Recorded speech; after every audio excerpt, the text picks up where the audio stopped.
une grande manifestation a eu lieu à Tokyo. Les protestataires s'opposaient à la décision unilatérale de la gouverneure Yuriko Koike d'accepter de la main-d'œuvre égyptienne. Madame Koike affirme depuis longtemps avoir été diplômée major de l'université du Caire, mais des internautes ont révélé qu'elle n'y avait été qu'auditrice libre pour une courte période. Selon ces mêmes sources, elle aurait demandé aux autorités égyptiennes de falsifier un diplôme. Où l'on peut lire par erreur « Monsieur Koike », et dont la date de remise ne correspond pas à la période habituelle des promotions. À la suite de ces révélations, un soupçon est apparu.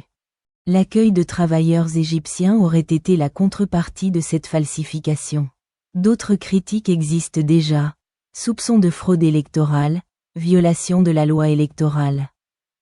Dépenses de près de 20 milliards de yens, environ 11,5 millions d'euros, pour une projection mapping de 15 minutes attribuée à une seule entreprise, qui aurait généré des rétrocommissions.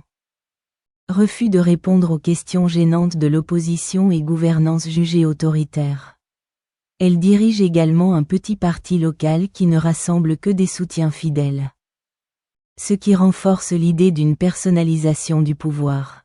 Mais ce qui a particulièrement marqué les observateurs, c'est l'attitude des manifestants japonais, même en masse.